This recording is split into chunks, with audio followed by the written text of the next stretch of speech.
Hello everyone, कैसे हो सभी लोग। मैं हूं आपका बात भैया और आप सबका स्वागत है रैंक प्लस पे। बच्चों, आज हम पढ़ने वाले हैं 12th क्लास के विलियन चैप्टर का एक बहुत ही शानदार टॉपिक। आज हम पढ़ने वाले हैं परासरण दाब के बारे में। देखो बच्चों, अगर बात करें इस टॉपिक की तो आपके एग्जाम के अंदर काफी अच्छे टाइप के क्वेश्चन इसमें बन जाते हैं, जिसमें आपके पास थियोरेटिकल क्वेश्चन भी बन सकते हैं, ईजी फॉर्मूला वाले क्वेश्चन भी बन सकते हैं और सीधे सीधे छोटे छोटे कंसेप्चुअल बेस्ड क्वेश्चन या इस टॉपिक का जो अनुप्रयोग होते हैं उन पर भी क्वेश्चन बन जाते हैं। यानी ओवरऑल इस टॉपिक में काफी सारी चीजें होती हैं और हर एक से बढ़कर एक क्वेश्चन बन सकते हैं और पूछे जा सकते हैं। तो चलिए समझते हैं परासरण दाब होता है क्या। लेकिन उससे पहले हम थोड़ा समझेंगे परासरण क्या होता है। लाइक दाब तो हम लोग जानते हैं, दाब का मतलब तो प्रेशर होता है, पर परासरण क्या होता है। परासरण बेसिकली बोलते हैं ऑस्मोसिस को। अब ये होता क्या है पहले थोड़ा समझ लेते हैं ना। देखो, इसको हम थोड़ा डायग्राम समझते हैं। जैसे कि देखो, आपके पास क्या है, जैसे कि एक बीकर है, ठीक है। एक बीकर लिया और इस बीकर में हम क्या लगाते हैं, हम बीच में एक अर्ध पारगम्य झिल्ली लगा देते हैं। हमने क्या लगाया, एक अर्ध पारगम्य झिल्ली। अब ये क्या होता है, अर्ध पारगम्य झिल्ली असल में एक ऐसी पतली झिल्ली नुमा संरचना होती है जिसमें छोटे छोटे छिद्र पाए जाते हैं। ये क्या, छोटे छोटे छिद्र यहाँ पर पाए जाते हैं। अब एक छिद्र करते क्या है, देखो इन छिद्रों की एक विशेषता होती है। क्या विशेषता होती है कि असली बात है, देखो जैसे कि अगर छिद्र है तो अगर इससे क्या होगा कि छोटे आकार के कण तो इससे गुजर जाएंगे और जो इससे बड़े आकार के कण हैं वो इससे गुजर नहीं पाते। तो इसलिए इसको क्या बोलते हैं, अर्ध पारगम्य झिल्ली। हर प्रकार का कण इसके आर पार नहीं जा सकता, कुछ विशेष प्रकार का कण ही जिसका आकार इसके छिद्र के आकार से छोटा होगा वो जा पाएगा, ठीक है। अब बोलोगे भैया ये तो कॉमन सेंस वाली चीज है। हाँ बिल्कुल, ये कॉमन सेंस है, क्योंकि ध्यान से देखा जैसे कि एक दरवाजा है, घर का दरवाजा है, तो उसके अंदर इंसान गुजर सकते हैं पर उससे हाथी नहीं गुजर सकता, क्योंकि भाई कमरे के आकार दरवाजे का आकार छोटा होता है। कॉमन सेंस है ना। अब इसका फायदा क्या मिलता है, तो ये समझिए। अब हम करते क्या है, हम इसके एक तरफ क्या भरते हैं, एक तरफ मैंने यहाँ पे एक विलायक को मैंने भर दिया और दूसरी तरफ मैंने एक शुद्ध विलायक को भर दिया। यहाँ पर क्या, मेरा विलायक दोनों तरफ भरा हुआ है। अब एक तरफ मैंने क्या किया, साथ के साथ यहाँ पर मैंने विलय के कुछ कणों को यहाँ पे डाल दिया। ये क्या होगा, मेरे विलय के कण, ठीक है। तो ग्रीन कलर के जो कण हैं ये तो मेरे क्या हो गए, विलय के कण हो गए, विलय के कण, ठीक है। और ये जो येलो कलर का जो आपको दिख रहा है ये मेरा क्या है, विलायक है, ठीक है, विलायक। तो ये येलो वाला मेरा विलायक है और दोनों में मैंने देखो सेम विलायक भरा है। बस कंडीशन इतनी सी लगाई है कि भाई एक तरह मैंने विलय के कण भी डाल दिए। अब ऐसे में क्या हुआ, तो अब ओवरऑल सिचुएशन कुछ ऐसी बन चुकी है कि हमारे पास एक बीकर है जिसमें हमने एक अर्ध पारगम्य झिल्ली मैंने लगा दिया है, जिसके एक तरफ मेरे पास केवल विलायक है, शुद्ध विलायक, और एक तरफ मेरे पास विलयन बन चुका है जिसमें विलायक सेम है और मैंने विलय के कण डाल के यहाँ पे विलयन बना लिया, ठीक है। तो चलो थोड़ी सी कंडीशन से मैं थोड़ा सा और सही से यहाँ पे आपको मेंशन करवा देता हूँ। ये तो क्या हो गया, आपकी अर्ध पारगम्य झिल्ली है ना, अर्ध पारगम्य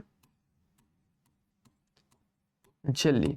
इसको इंग्लिश में क्या बोलते हैं, सेमी परमिएबल मेम्ब्रेन, जिसको कई बार एसपीएम सेमी परमिएबल मेम्ब्रेन कहते हैं, ठीक है। यानी इससे कुछ कण आर पार जा सकते हैं, ठीक है। सभी के सभी नहीं, पर कुछ कण जा सकते हैं, पर कण वही जिनका आकार से छोटा होगा, ठीक है। ये दिमाग में रखना काफी काम आता है। देखो अब परासरण में होता क्या, परासरण में आपको ये देखने को मिलता है कि जब आप इस प्रकार की कंडीशन में पहुंच जाते हो कि आपके पास अर्धपारगम्य झिल्ली है जो एक शुद्ध विलायक को और एक विलयन को अलग अलग करते हो, तो होता क्या है, हमारे पास ये जो विलायक के जो कण होते हैं वो आपके विलयन की ओर जाना शुरू कर देते हैं ऑटोमेटिकली, ठीक है। मतलब यहां से जो विलायक के कण है वो क्या करेंगे, अर्ध पारगम्य झिल्ली द्वारा विलयन की ओर जाना शुरू कर देते हैं, जिससे क्या हो जाएगा, जिससे होगा ये कि आपके यहाँ पर विलायक कणों की सांद्रता अलग से बढ़ जाती है ये। और इस घटना को आप बेसिकली परासरण कहते हो, ठीक है। यानी अगर मैं इसको सिंपल अगर केवल लैंग्वेज में लिखना चाहूं तो मैं ऐसे लिख सकता हूं, हम क्या लिख सकते हैं कि शुद्ध विलायक के कणों का अर्ध पारगम्य झिल्ली द्वारा विलयन की ओर गमन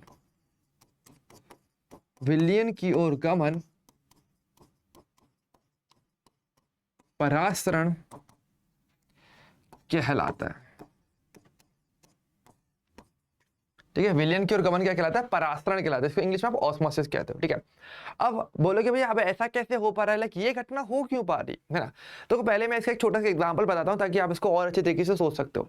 जैसे कि आप सभी लोगों ने यार किशमिश देखी होगी ना, जब किशमिश को आप रात में से पानी में भिगोते तो क्या होता है, सुबह आप देखते हो कि किशमिश फूल जाती है। क्यों हुआ, क्योंकि तो किशमिश की जो झिल्ली होती है, जो उसकी जो कोशिका झिल्ली है वो भी एक तरीके से अर्ध पारगम्य झिल्ली की तरह कार्य करेगी, उसमें भी छिद्र होते हैं, अब होता क्या है, किशमिश के अंदर देखो क्या है, काफी सारे लवण उपस्थित रहते हैं, जिसके कारण से किशमिश के अंदर सांद्रता ज्यादा है। लेकिन बाहर जो जल है, जिस जल में आपने उसको भिगोया है, उस जल की सांद्रता कम होगी, वो तो आपको शुद्ध विलायक की तरह कार्य करेगा। तो जल जो होता है वो अर्ध पारगम्य द्वारा अंदर की ओर चला जाता है, यानी कि ज्यादा सांद्रता की ओर चला जाता है, जिस कारण से क्या होता है, इसको परासरण कहते हैं, और इस कारण से किशमिश फूल जाती है। ठीक है, और इसके बहुत सारे एग्जांपल्स एक्चुअली में डेली लाइफ में देखने को भी मिलते हैं, हम धीरे करके डिस्कस करेंगे, लेकिन पहले एक थोड़ा आइडिया समझिए। अब ऐसा हुआ क्यों है? ऐसा होता असल में यह है कि देखो, होता असल में यह है कि देखो, विलायक जो हमारे पास है ना, एक तरीके से ये देखो कि इसकी सांद्रता कम है, और यहाँ पर क्या है, सांद्रता ज्यादा, क्योंकि सांद्रता किससे निर्धारित की जाती है? विलय के कणों की संख्या से, या विलय के कणों के द्वारा। विलय के कण विलयन में रहते हैं, तभी इसकी सांद्रता ज्यादा रहती है, और विलायक में कुछ भी नहीं है, तो कंपेयर करके ऐसे बोल सकते हो कि इसकी सांद्रता कम है। तो दोनों तरफ की सांद्रताओं को बराबर कैसे किया जा सकता है कि यहाँ पर भी विलायक और ज्यादा आ जाए, है ना। तो इसलिए विलायक के कण यहाँ से लेफ्ट से राइट जा रहे हैं, कम से ज्यादा की ओर, जैसे यहाँ पर भी सांद्रता कम हो जाएगी और दोनों तरफ की सांद्रता बराबर हो जाए, जिसको साम्यावस्था काइंड ऑफ कंडीशन आप कह सकते हो, साम्यावस्था आ जाता है ना। तो दोनों तरफ की सांद्रताओं को बराबर करने की स्थिति के लिए, बराबर करने के लिए विलायक के कण कम से ज्यादा की ओर जाते हैं, जैसे यहाँ पर भी सांद्रता में कमी हो जाती है। ठीक है, क्योंकि आयतन बढ़ जाएगा, मोलरता या सांद्रता कम हो जाती है, बेसिक कॉन्सेप्ट है ना। तो ये चीज है। तो यहाँ पर देखो, इसको मैं ऐसे भी कह सकता हूँ, तो देखो इसको एक कहने का और बहुत सही तरीका और भी होता है, क्या देखिए, तो मैं वही सेम डायग्राम एक बार फिर से बना लेता हूँ, ताकि आपको और अच्छे तरीके से एक्सप्लेनेशन मिल जाए कि अगर आप अच्छे लेवल पर तैयारी कर रहे हो तो भाई पता होना चाहिए तरीके से। तो देखो, ये मेरे पास अर्ध पारगम्य झिल्ली हो गई, ठीक है, तो ये तो क्या हो गया, मेरा SPM हो गया। ठीक है, तो एक तरफ तो मैंने क्या लिया, सेम विलायक है, विलायक तो देखो हमें दोनों बार सेम लेना पड़ेगा, लेफ्ट में भी और राइट में भी, विलायक मेरे पास दोनों बार सेम है। ठीक है, लेकिन फर्क क्या है, एक तरफ तो मेरे पास विलय की सांद्रता ज्यादा है, ठीक है, यहाँ पर देखो ज्यादा कण है, मतलब कि यहाँ पे सांद्रता ज्यादा रहने वाली है, और एक तरफ मैंने यहाँ पे कुछ कण ही लिए, थोड़े बहुत ही कण लिए। हालांकि कंडीशन ये है कि दोनों तरफ विलय और विलायक मेरा बिल्कुल समान प्रकृति का रहने वाला है, ये अलग अलग नहीं होना चाहिए, ये ध्यान रखना। तो देखो मैंने कंडीशन क्या दे रहे हैं, असल में कंडीशन होती है कि एक तरफ तो क्या है आपके पास कम सांद्रता, ठीक है, और एक तरफ क्या है आपके पास अधिक सांद्रता है। ठीक है, अधिक सांद्रता मतलब विलय के कण वहां पे ज्यादा होने वाले, है ना। तो होता क्या है, तो परासरण में होता यह कि आपके विलायक के कण, केवल विलायक है, विलय नहीं, ध्यान रखना, केवल विलायक के कण कम सांद्रता से उच्च सांद्रता या अधिक सांद्रता की ओर जाते हैं, जिसको परासरण कहते हैं। ठीक है, अब यहाँ पे देखो कुछ पॉइंट्स आपको ध्यान रखने चाहिए। तो गमन कौन कर रहा है, पहली बात तो केवल विलायक के कण, ध्यान रखना, विलय के कण इसमें गमन नहीं करते। इसका रीजन यह है कि देखो मैंने बताया ना, अर्ध पारगम्य झिल्ली से कौन आर पार हो सकता है, जिसका आकार इसके छिद्र के आकार से छोटा होना चाहिए। तो विलय के जो कण होते हैं ना, असल में इनका आकार इसके आकार से बड़ा होता है, इसलिए वो उसके आर पार नहीं जा सकते, ना इधर से इधर, ना राइट लेफ्ट से राइट, ना राइट से लेफ्ट। लेकिन विलायक के कणों का आकार छोटा होता है, तो वो लेफ्ट या राइट गमन कर सकते हैं, और गमन किधर से किधर करेंगे, कम से ज्यादा की ओर करते हैं। तो देखो परासरण अगर होता है ना, तो आपको 3 कंडीशन फिर फुलफिल करनी होती है, तब जाके परासरण देखा जाता है, और ये एग्जाम में क्वेश्चन आ जाते हैं। ठीक है, कैसे क्वेश्चन आता है, देखो बहुत सिंपल सी बात है, जैसे अभी आप मुझे बता सकते हो। तो अगर हम बात करेंगे परासरण के लिए, तो परासरण के लिए देखो हमारे पास क्या क्या घटना देखने को मिलती है। नंबर 1 चीज जो आपको ध्यान रखना चाहिए परासरण के लिए, क्या, परासरण तब देखने को मिलता है जब आपके पास अर्ध पारगम्य झिल्ली हो। अगर झिल्ली को हटा दूंगा तो वो परासरण वाली चीज नहीं होगी, परासरण के लिए इस चीज की जरूरत रहती है। तो नंबर 1 मेरे पास SPM यानी कि अर्ध पारगम्य झिल्ली होनी चाहिए। दूसरी बात, परासरण करता कौन है, कौन करता है परासरण, आपका विलायक करता है, विलय नहीं करता। ठीक है, तो किसके द्वारा होता है, ये विलायक द्वारा होता है। ओके, ध्यान रखना, ये क्वेश्चन बहुत अच्छे बनता है। ठीक है, और तीसरा, परासरण कहां से कहां तक होता है, निम्न से उच्च सांद्रता की हो, क्योंकि यहां से विलायक अगर लेफ्ट से राइट जाएगा तो यहां पर सांद्रता कम होनी शुरू हो जाएगी, और ऐसे में एक टाइम पे दोनों की सांद्रता बराबर हो जाएगी, इसलिए खुद से हो रहा होता है। तो स्वतः प्रक्रम एक तरीके का, लेकिन यहाँ पर कहां से कहां तक होता है आपका, निम्न से उच्च, निम्न से कौन सी सांद्रता, उच्च सांद्रता, यानी अधिक सांद्रता की ओर जो गमन होता है विलायक के कणों का SPM द्वारा, वही परासरण कहलाता है। तो ये एक्चुअल डेफिनेशन होती है। तो देखो इसे पहली वाली डेफिनेशन एक बेसिक एग्जांपल पे बनाई गई है, लेकिन मैंने केमिस्ट्री में सेम चीजों को थोड़ा सा मुश्किल करके बोलते हैं, तो वही सेम चीज है। तो यहाँ पर हमने इसको थोड़ा सा मुश्किल तो नहीं, पर थोड़ा टेक्निकल शब्दों का, थोड़ा साइंटिफिक शब्दों का उपयोग लिया, तो कम से ज्यादा सांद्रता की हो। अब देखो होता क्या है, तो भैया ये तो चलो परासरण हो गया, ये तो ठीक है, लेकिन अब पॉइंट ये आता है कि भैया फिर परासरण दाब क्या हुआ, क्योंकि हमारा जो कॉन्सेप्ट है वो परासरण दाब का है। तो ये कॉन्सेप्ट कैसे आ रहा है, तो देखो अगर मान लो मैं क्या करता हूं, अब देखो बहुत ध्यान से पूछना और आराम से मुझे जवाब देना। अगर मान लो मैं यहाँ पे क्या करता हूँ, ऊपर से अगर मान लो मैंने दाब लगाया, मैंने कोई प्रेशर अप्लाई किया इस वाली जगह पर विलियन में, तो ऐसे में क्या होगा, तो यहाँ पर अगर मैं दाब लगाऊंगा तो इन सभी कणों पर दाब लगेगा। तो ये क्या करेंगे भाई, इधर दाब लग रहा है ऊपर से, और यहाँ से ऊपर से कण आने की कोशिश कर रहे हैं कि भाई तुम हटो, तो इनको पीछे ढकेलो और हम भी आएंगे, विलाय के कण आएंगे। लेकिन अगर ऊपर से दाब लगाया जाएगा तो ये विलाय के कण बोलेंगे भाई तुम बताओ, ऊपर से पहले ही प्रेशर लग रहा है। तो ये कण ये उनको उल्टा रिवर्स दाब लगाने की कोशिश करेंगे, जिससे कि भाई इनकी गति रुकेगी। और एक ऐसा दाब जिस पर अब जो परासरण नॉर्मली हो रहा था, हमने ऊपर से दाब लगाया, परासरण धीरे धीरे कम हो रहा है। और एक सही दाब, ऐसा दाब जिस पर परासरण रुक जाए, उसको आप कहते हो परासरण दाब। क्योंकि परासरण स्वतः होता है, ये कैसा होता है ध्यान रखना, परासरण बेसिकली स्वतः होता है, मतलब कि स्वयं से होता है, हमें कुछ नहीं करना। लेकिन अगर मैं ये परासरण, ये दाब अगर लगाता हूं अलग से, तो एक ऐसा दाब मैंने लगाया कि यहां से विलायक के कण जो दाब लगा रहे हैं कि भाई तुम खिसको, हम तुम्हारी जगह पर आएंगे, ये रुक जाए। तो परासरण की घटना को रोकने के लिए हम विलयन की सतह के ऊपर दाब लगाते हैं, और जिस दाब पर परासरण रुक जाता है उसको परासरण दाब कहते हैं। ठीक है, तो परासरण दाब की डेफिनेशन यही होती है क्या, कि परासरण को रोकने के लिए, परासरण को रोकने के लिए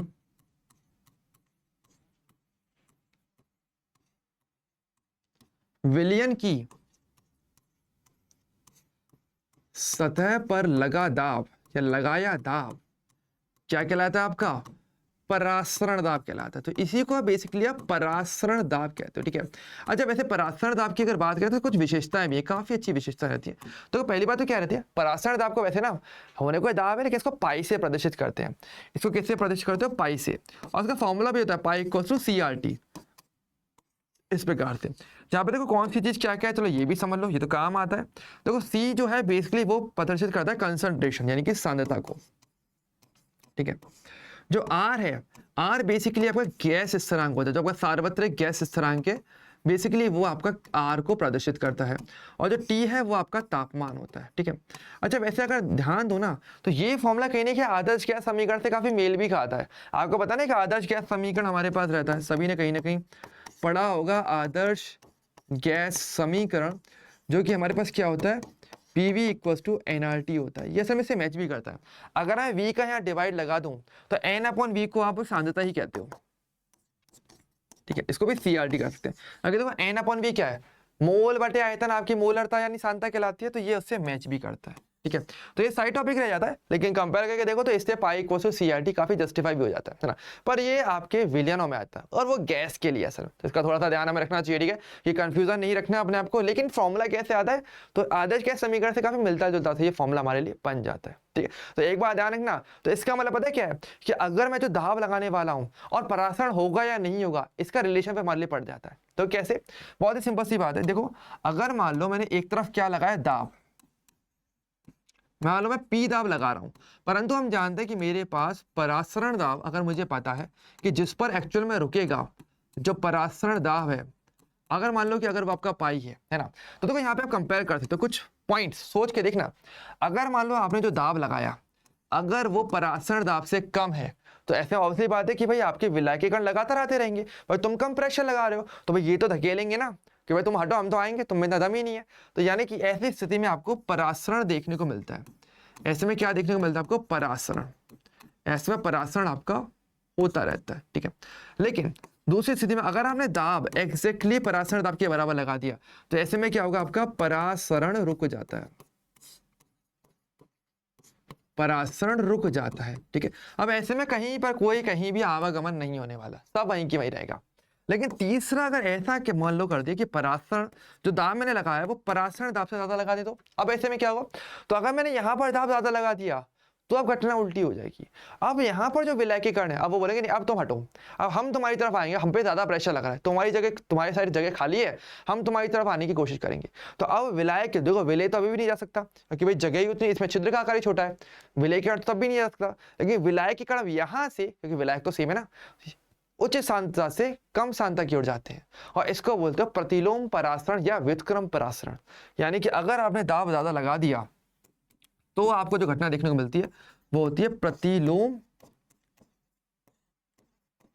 परासरण। ओके, प्रतिलोम परासरण देखने को मिलता है, जिसमें मेरे पास क्या होता है, गमन तो मेरा सेम, विलायक का कण ही करेगा, लेकिन विलायक का कण कहां से कहां तक गमन करता है, अब ये ध्यान रखना भाई।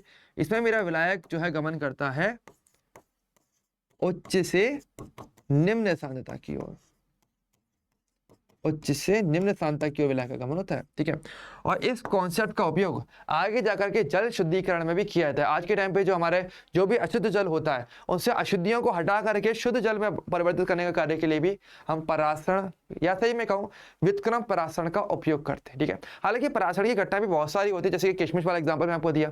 इसी प्रकार से जैसे कि आपने सोचा होगा, जैसे अगर हम बात करें हमारे पास जैसे कि सब्जियां होती हैं, आपको पता है जैसे आप अगर कभी भी सब्जी मंडी जाते हो या कभी भी फूल लेने जाते हो तो कई बार क्या होता है आपका फूल बहुत ही मुरझाए हुए से रहते हैं ना, या फिर मतलब बिल्कुल भी ताजे नहीं होते, या सब्जियां भी एकदम सूखी सूखी सी रहती हैं। तो दुकानदार क्या करता है, सब्जी वाला क्या करता है कि बस पानी छिड़क देता है। पानी छिड़केगा तो क्या होगा, पानी छिड़केगा तो होगा ये कि वो जो जल है वो परासरण द्वारा अंदर चला जाएगा, आपकी सब्जियों के अंदर चला जाता है, जिस कारण से वो वापस ताजा खिल उठती है ना। तो यही चीज के लिए परासरण का ऐसे उपयोग भी होता है। तो व्युत्क्रम परासरण का उपयोग एक तरीके से क्या करता है, जल के शुद्धिकरण में किया भी जाता है, ठीक है।